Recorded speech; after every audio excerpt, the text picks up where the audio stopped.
프랑스 전역에 많은 눈이 내리면서 도로 곳곳에서 크고 작은 교통사고도 일어났으며 낭트 북쪽에서는 나무가 쓰러지며 지나던 차량을 덮쳐 탑승자가 중상을 입었습니다. 도로 곳곳에서 크고 작은 교통사고도 일어났으며 낭트 북쪽에서는 나무가 쓰러지며 지나던 차량을 덮쳐 탑승자가 중상을 입었습니다. 강설과 강한 바람 등의 영향으로 전국 23만 5천 가구의 전력 공급이 중단되기도 했죠. 그 모습을 보고 고뇌하던 한 프랑스인이 우연히 한국 기사를 보게 됩니다. 무슨 일이 있었던 걸까요? 구독과 좋아요는 영상 제작에 큰 힘이 됩니다. 바로 사연 시작하겠습니다. 안녕하세요. 저는 프랑스 파리 교통공단에서 일하고 있는 알리스 베르나르입니다. 침대 옆 창문을 두드리는 바람 소리에 눈이 떠졌어요. 유리창을 통해 한기가 스며드는 게 느껴졌고 두꺼운 이불 속에서도 발끝까지 차가움이 스며드는 것 같았어요. 세상이 멀게만 느껴지는 그런 아침이었죠. 자연히 숨을 한껏 들이쉬고 멈춘 듯한 느낌이랄까요?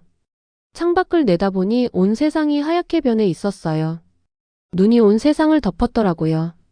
길이며 지붕이며 길가에 주차된 차들까지 모두 눈으로 뒤덮였어요. 도시가 깨어나는 소리도 들리지 않았어요. 대신 두텁고 무거운 고요함만이 가득했죠. 마치 누군가 파리라는 도시를 멈춘 것처럼요.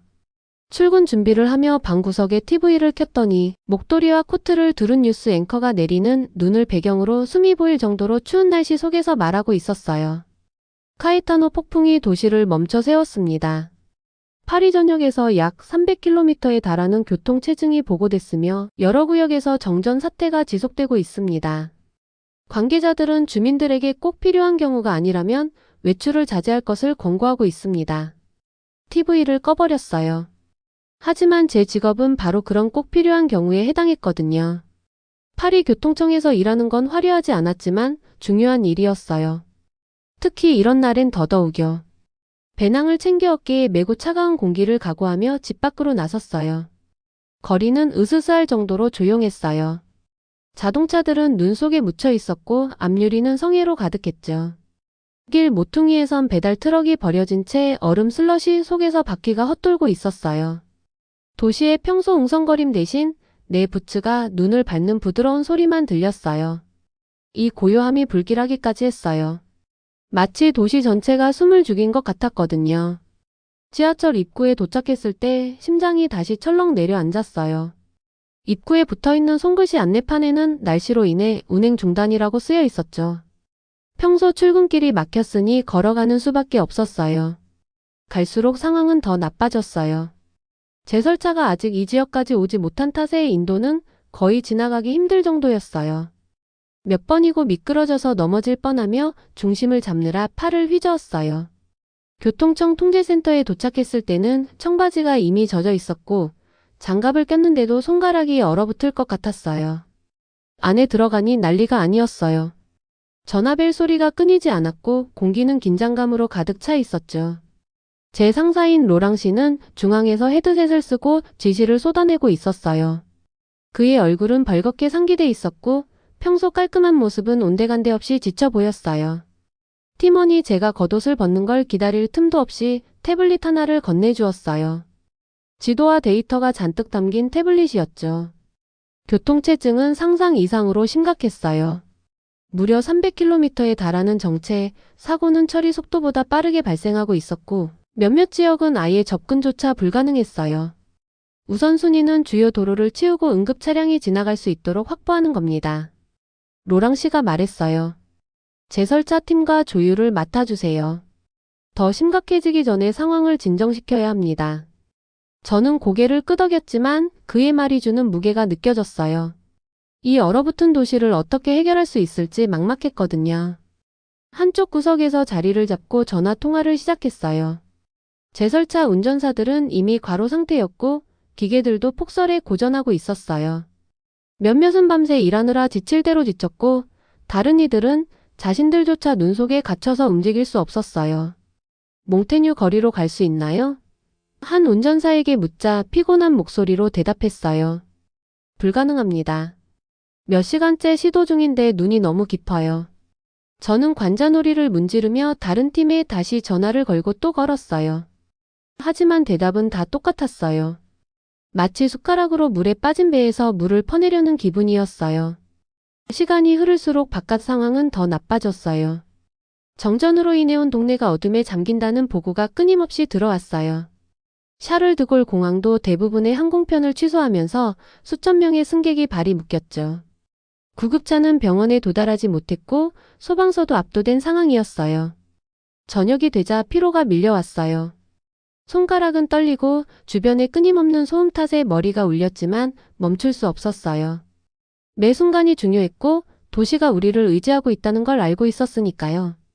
로랑 씨가 잠깐 쉬라고 했을 때 저는 의자에 주저앉아 깊은 숨을 내쉬었어요. 몸은 쑤셨고 머릿속은 텅 빈 듯 했어요. 창밖에는 눈이 여전히 내리고 있었어요. 그 눈은 아름다웠지만 지금은 그럴 여유가 없었어요. 아직 할 일이 너무 많았으니까요. 눈을 감고 잠시 힘을 모으려 했어요. 폭풍은 멈출 기미가 없었고 우리도 멈출 수 없었죠. 이건 시작에 불과했고 더 힘든 일이 기다리고 있을 것 같았거든요. 사무실은 답답함으로 가득 찼어요. 전화벨 소리가 끊이지 않았고 전화 한 통이 올 때마다 새로운 나쁜 소식이 전해졌어요. 사고 막힌 교차로 절박한 도움 요청 폭풍이 도시 전체를 짓누르고 있는 듯한 기분이었죠. 혼란이 시작된 이후로 숨 돌릴 틈도 없었지만 그 와중에 우연히 태블릿 화면에 뜬 한 기사가 눈에 띄었어요. 제목은 한국 폭설후 1시간 내 주요 도로 복구였죠. 순간 손가락이 화면 위에서 멈췄고 기사를 열어보니 믿을 수 없을 만큼 놀라운 내용이 담겨 있었어요. 기사는 한국의 스마트 교통 관리 시스템에 대해 설명하고 있었어요. 마치 미래 영화에서 본 것처럼 느껴졌죠. 사물 인터넷 IoT 기술을 이용해 실시간으로 차량 이동과 도로 상태를 모니터링하고 자동화된 제설차가 눈이 쌓이기 시작하자마자 출동하며 친환경 제빙제를 사용해 도로를 안전하게 유지한다는 거였어요. 단순히 기술만이 인상적인 게 아니었어요. 그 철학, 즉 시민의 생명을 보호하고 자연의 재난에도 도시 기능을 유지하려는 의지가 더 놀라웠어요. 의자에 기대어 앉아도 기사 내용이 머릿속을 떠나지 않았어요. 우리는 지금 인력과 낡은 장비로 눈을 치우느라 고군분투하고 있는데 지구 반대편에서는 같은 문제를 완전히 다른 방식으로 해결하고 있었던 거죠. 효율성의 문제를 넘어서 사람을 우선시한다는 점에서 감명받았어요. 뭐 보세요? 로랑 씨가 제 멈칫한 모습을 보고 물었어요. 저는 화면을 그에게 보여주며 말했어요. 이거요. 한국에서 하는 걸 보세요. 그가 제목을 읽더니 얼굴을 찌푸렸어요. 1시간? 그게 가능하겠어? 그들에겐 가능하죠. 제가 단호하게 대답했어요. 그들은 이런 상황을 대비한 시스템을 만들어 놓았으니까요. 센서, 자동화 장비, 심지어 친환경적인 해결책까지요. 마치 이런 폭설을 미리 준비한 것처럼요. 그는 회의적인 표정을 지으며 투덜거렸지만 완전히 무시하진 않았어요. 우리는 한국이 아니잖아. 맞아요. 하지만 배울 수는 있죠. 제가 열정적으로 말했어요. 우리가 이런 폭풍에 대비하지 못한 이유는 그걸 우선순위로 삼지 않았기 때문이에요. 하지만 이제는 그럴 때가 된 것 같아요. 그는 대답하지 않았고 저도 더 밀어붙이진 않았어요. 대신 다시 책상으로 돌아와 일을 시작했지만 머릿속은 다른 생각들로 가득했어요. 그 기사가 제 안에 작은 희망의 불씨를 피웠거든요. 한국이 할 수 있다면 우리도 할 수 있지 않을까요? 그 생각은 야심찬 동시에 불가능해 보였지만 지금 우리에게 필요한 건 바로 그런 도전이었어요. 그날 하루는 전화와 보고로 정신없이 지나갔어요. 밤이 되자 도시는 여전히 눈 속에 묻혀 있었지만 제 머릿속은 다른 곳에 있었어요. 저는 한국의 시스템이 작동하는 모습을 상상하지 않을 수 없었어요. 그 효율성, 정교함, 놀라운 아이디어 마치 우리를 이 혼란 속에서 구해줄 실마리처럼 느껴졌어요. 집에 돌아왔을 땐 지쳐 있었지만 결심이 단단해졌어요. 노트북을 꺼내 한국의 교통관리 시스템에 대해 할 수 있는 모든 자료를 검색하기 시작했어요. 읽으면 읽을수록 더 큰 영감을 받았어요. 그건 단순히 기술의 문제가 아니었어요. 그건 사고방식이었죠. 편리함을 위해서가 아니라 회복력 있는 인프라를 위해 투자한 나라였어요. 특히 한 이야기가 기억에 남았어요. 기록적인 폭설이 내렸던 어느 날 한 고속도로가 1시간도 채 안 되어 완전히 복구되었다는 이야기였죠. 응급 차량은 막힘없이 이동했고 일상생활에 미치는 혼란은 최소화됐어요. 지금의 파리로선 꿈 같은 이야기였죠. 하지만 꿈도 현실이 될 수 있지 않을까요? 찾을 수 있는 기사와 보고서를 모두 북마크하며 새로운 세부사항이 추가될 때마다 흥분이 커졌어요. 이 시스템의 일부라도 우리 도시에 도입할 수 있다면 위기 대응 방식이 완전히 바뀔 수 있을 것 같았거든요. 하지만 이건 제가 혼자서 할 수 있는 일이 아니었어요. 저와 같은 비전을 공유하고 변화를 믿는 동료들이 필요했어요. 다음 날 아침 저는 서류 뭉치를 들고 일찍 사무실로 갔어요. 로랑 씨는 이미 커피를 마시며 피곤한 얼굴로 자리에 앉아 있었죠. 밤새 한국에 대해 공부했어요. 제가 말하며 그의 책상에 서류를 내려놓았어요. 우리가 거기로 가야 해요. 이 시스템을 직접 봐야 해요. 그가 눈썹을 치켜 올리며 물었어요. 거기 간다고? 우리가 그 사이에 파리를 누가 관리하라고? 이건 관광이 아니에요. 제가 단호히 말했어요. 이건 연구예요. 우리가 최고로부터 배우지 않는다면 같은 실수를 반복할 뿐이에요. 이번 폭풍이 마지막이 아니란 거 알고 계시잖아요. 그가 관자놀이를 문지르며 중얼거렸어요. 좋아. 다음 회의에서 이야기해 볼게. 하지만 너무 큰 기대는 하지 마. 저는 그의 사무실을 나서며 작은 성취감과 불확실함이 뒤섞인 기분이 들었어요. 한국에 가서 그들의 시스템을 배우겠다는 아이디어는 무모하게 들릴 수도 있었지만 시도할 가치는 있었어요. 폭풍이 시작된 이후 처음으로 희망의 불씨가 느껴졌어요. 변화는 가능했고 저는 그걸 이루고 싶었어요. 비행기에서 내려 서울의 공기를 처음 마셨을 때 추위가 마치 벽처럼 느껴졌어요. 파리의 차가움과는 다른 산에서 불어오는 바람이 더 매섭게 만들어준 차가움이었죠. 목도리를 둘렀지만 별로 도움이 되지 않았어요. 바삐 움직이는 공항의 모습을 보며 이 도시는 질서와 효율성으로 움직인다는 걸 단번에 알 수 있었어요. 여행객들로 가득했지만 모든 것이 조화롭게 흐르고 있었죠. 제가 떠나온 파리의 혼잡감은 대조적이었어요.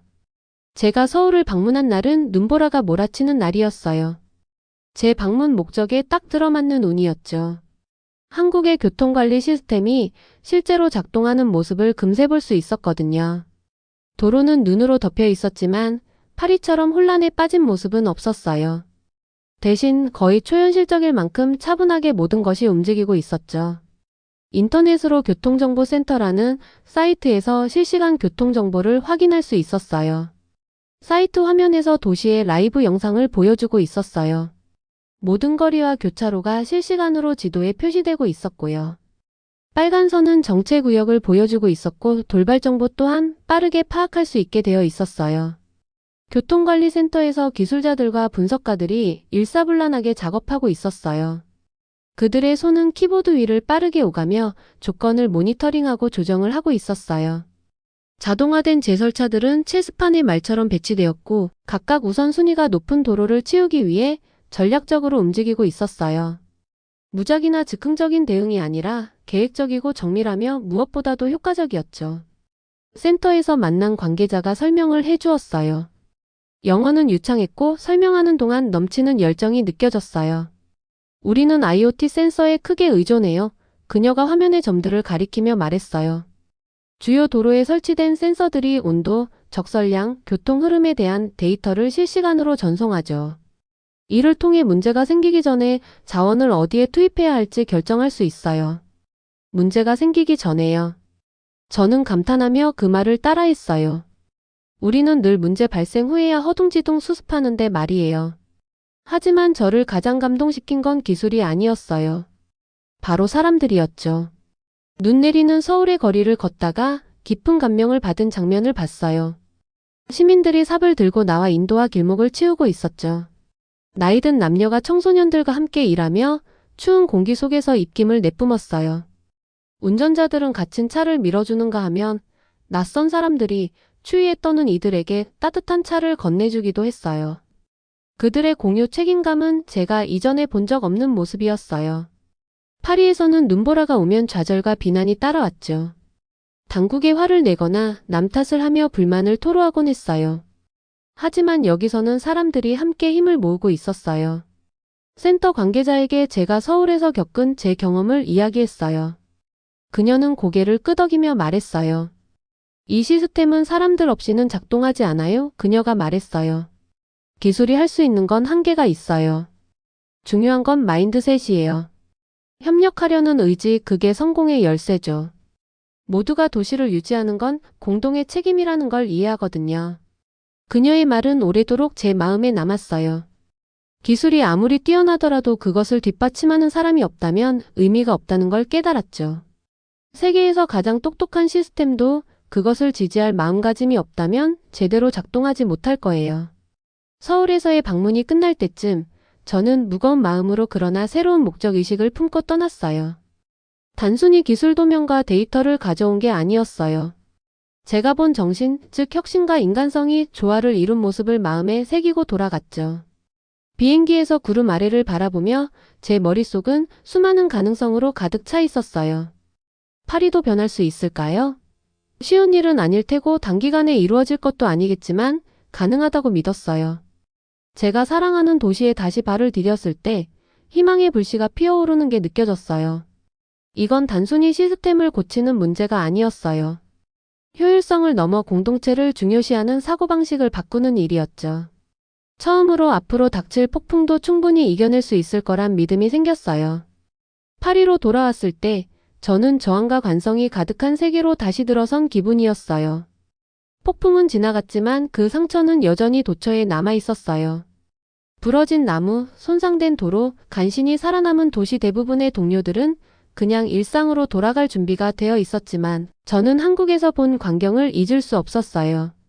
그들의 무결한 시스템과 공동체 정신은 파리가 절실히 필요로 하면서도 가지지 못한 것이었죠. 파리에 돌아온 며칠 동안 저는 보고서를 작성하는 데 집중했어요. 한국의 IoT 기반 모니터링부터 자동화된 제설차, 그리고 시스템 유지에 있어 공동체의 역할까지 모든 세부 사항을 담았죠. 그들의 운영 정밀성과 그것이 가져온 혼란 최소화 효과, 그리고 시간과 자원을 절약하고 무엇보다도 사람의 생명을 구하는 방식까지 설명했어요. 이건 단순한 제안이 아니라 변화의 청사진이었어요. 주간 회의에서 이를 발표했을 때 방안은 적막에 휩싸였어요. 동료들은 자료를 읽으면서 회의적인 표정을 숨기지 않았죠. 그리고 드디어 말문을 열자마자 날카로운 질문들이 쏟아졌어요. 자동 제설차라고요? 그게 얼마나 드는지 알고나 말하는 거예요? 모든 주요 도로에 IoT 센서를 설치하겠다고요? 그 예산은 어디서 나오죠? 그리고 시민들, 파리지행들이 자발적으로 눈을 치우겠다고요? 그들의 의심이 이해되지 않는 건 아니었어요. 프랑스는 언제나 새로운 시스템 도입에 신중했고 특히 큰 투자가 필요한 경우엔 더더욱 그랬죠. 예산 제약은 모든 결정의 그림자처럼 따라다녔고 대중의 참여를 당연히 기대하기 어려운 상황이었어요. 그래도 저는 물러서지 않았어요. 처음부터 모든 시스템을 도입하자는 게 아닙니다. 저는 흔들리지 않는 목소리로 말했어요. 작은 지역에서 파일럿 프로젝트로 시작해보자는 거예요. 효과를 입증한 다음에 확장하면 되잖아요. 제 제안에 여기저기서 웅성거림이 들렸어요. 즉각적인 열광적인 반응은 없었지만 명백한 반대도 없었어요. 그걸로 시작은 된 셈이었죠. 저는 프로젝트에 온 열정을 쏟아부었어요. 고위층에서 예산을 확보하는 건 고된 일이었어요. 그래서 저는 민간 투자자들을 찾아다녔어요. 수많은 회의를 거치며 이 아이디어가 극한 날씨에 대처하는 도시의 방식을 혁신할 방법임을 설득했죠. 반응은 미지근했지만 결국 몇몇 회사가 스마트 인프라의 잠재력에 흥미를 느끼며 초기 자금을 제공하겠다고 나섰어요. 다음으로 선정된 교외 지역의 지방정부와 지역 리더들에게 연락했어요. 주민회의를 열어 프로젝트의 목표와 그것이 그들의 일상에 어떤 변화를 줄지 설명했어요. 한국 시스템의 작동 모습을 보여주는 영상을 재생하며 단순히 기술의 측면뿐만 아니라 사람들의 역할도 강조했죠. 이건 단순히 기계가 눈을 치우는 문제가 아닙니다. 제가 말했어요. 모두가 역할을 나누는 시스템을 만드는 일입니다. 함께 힘을 모으면 더 안전하고 회복력 있는 거리를 만들 수 있어요. 반응은 다양했어요. 어떤 주민들은 혁신적인 아이디어에 흥미를 느꼈지만 다른 사람들은 과연 효과가 있을지 아니면 단순히 돈 낭비가 될지 의구심을 나타냈어요. 저는 그들의 우려를 경청하고 신뢰를 얻기 위해 계획을 조정하며 최선을 다했어요. 그날 이후로 저는 프로젝트를 추진하기 위해 매일 노력하고 있어요. 범위를 넓히고 방법을 개선하며 한 걸음씩 나아가고 있어요. 아직 갈 길은 멀고 극복해야 할 장애물도 많지만 한국에서 싹튼 비전을 믿고 있어요. 변화는 쉬운 일이 아니지만 첫걸음에서 시작된다는 걸 배웠으니까요. 요즘 도시를 걸어다니며 미래를 꿈꾸고 있어요. 함께 눈을 치우는 이웃들, 개선된 교통보고서, 날씨의 영향을 덜 받게 된 도시. 작은 시작일지 모르지만 계속 나아가게 하는 데는 충분했어요. 한국에서 배운 가장 큰 교훈은 아무리 큰 폭풍이라도 사람들이 함께하면 이겨낼 수 있다는 것이었어요. 그리고 언젠가 파리도 어떤 폭풍이 오든 맞설 준비를 할 수 있을 거라고 믿어요.